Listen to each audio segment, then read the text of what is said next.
প্রিয় ভাই সব ভিউয়ার্স, আপনাদেরকে আজকে দেখাবো সর্ষের তেল দিয়ে রুই মাছ ভাজি করে সুন্দর একটা নর্মাল রেসিপি। আপনারা যারা ব্যাচেলার আছেন ঝটপট করে ফেলতে পারেন। আমি 3 টুকরা রুই মাছ নিয়েছি, একবারে তত্তাজা রুই মাছ। আমি নিজেই কেটেছি। এটা সর্ষের তেলের উপর এটা ভাজি করতে হবে। এটা ভাজি করা হয়ে গেলে আপনারা আমি আলু কুচিয়ে রেখেছি, আলু কেটে রেখেছি, লম্বা লম্বা আলু। দেখেন মাছটা কি সুন্দর করে ভাজি করতেছি। এটা ফ্রাই প্যানে সুন্দর ভাজি হবে, হাতও দেওয়া লাগবে না। আপনারা চাইলে এরকম একটা ব্যাচেলার থাকলে আপনারা এরকম একটা ফ্রাই প্যান কিনে নিতে পারেন, বেশি দাম না।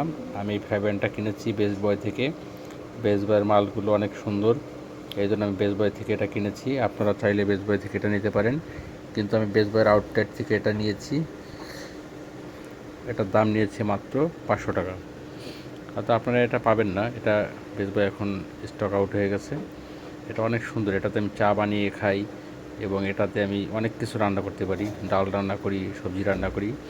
এবার আমি মাছ কটা ভাজা হয়ে যাওয়ার পরে মাছটা তুলে রেখেছি। তুলে রেখে আমি তার ভিতরে দিয়েছি পেঁয়াজ কুচি এবং আলু। দেখেন লম্বা লম্বা আলু কেটেছি, কত সুন্দর একটা মানে রেস্টুরেন্টের মতো একটা স্টাইল চলে আসছে। ভিতরে একটা আগুনের ভাপ দিয়েছি, আগুনটা ধরিয়ে দিয়েছিলাম, দেখতে পাচ্ছেন আপনারা। এটাকে ভালো মতন একটা ভাজি করব। আমি এখন দিয়ে দিচ্ছি লবণ। লবণটা আপনারা স্বাদ মতো দিয়ে দেবেন, যারা যেরকম খান। এবং লবণটা আপনারা কিন্তু আলুতে একটু লবণ বেশি লাগে, এটা আপনারা ভেবে নিন। এবার দিচ্ছি আমি হলুদটা আমি আমার দেশে থেকে এনে ভাঙিয়ে এনেছি, কারণ হলুদটা অনেক সময় এখানে মিক্সড করা থাকে, আটা মিক্সড করা থাকে। তারপরে দিয়েছি আমার 5 মিশালি মশলা। এটা দিয়ে সুন্দরভাবে এটাকে আমি মিক্সড করে নিচ্ছি, যাতে প্রতিটা আলুতে এটা ভালোভাবে মিক্সড হয়। দেখেন আমার এটা রান্না করতে আমার অনেক সুবিধা কী জানেন, এটা ধরতে ভালো হয় এবং ধরে নামানো যায়, ঠিক আছে। কড়াইতে অনেক সময় অনেক প্রবলেম হয়, ঠিক আছে, ভালো করে কাজ করতে পারি না। এবার আমি আর একটু দিয়ে দিচ্ছি সর্ষের তেল, খাঁটি সর্ষের তেল। আমি এটাও আমার নিজের সর্ষের তেল আমি ভাঙায় নিয়ে আসছি। দেখেন ভাজাটা হয়ে গেছে, ভাজা হয়ে গেছে। এখন আমি এখানে দিয়ে দেব জলটা আপনারা ফুটিয়ে দিতে পারেন এবং এটা কাঁচা জলও দিতে পারেন। কাঁচা জল দিলে একটু সময়টা বেশি লাগে, তো আপনারা যেমনটা দিতে পারেন। দেখেন জলটা দেওয়ার পরে সুন্দরভাবে এটা একটা মানে অন্যরকম একটা কালার চলে আসছে, আপনারা দেখতে পাচ্ছেন।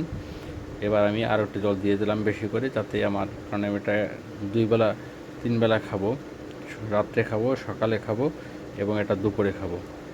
আমি একটা আবার সুন্দরভাবে তারপর আমি একটা পরিষ্কার করে দিচ্ছি, যাতে কোনো সময় কোনো জায়গায় মশলা লেগে না থাকে। সুন্দরভাবে আমার রান্নাটা দেখেন প্রায় হয়ে গেছে। এবার রান্নাটা আমি অনেক সুন্দর করে মাছটা দিয়ে দিয়েছিলাম, জলটা ভালো করে ফুটিয়ে তারপরে মাছটা দিয়ে দিয়েছি। মাছটা দিয়ে দেওয়ার পরে এটা দেখেন এটা অনেক সময় ফুটছে। আপনারা জলটা দিলে বেশি পরিমাণে একটু জ্বালাবেন, যত জ্বালাবেন তত আপনাদের ঝোলের টেস্ট বেশি হবে। ভালো থাকবেন সবাই।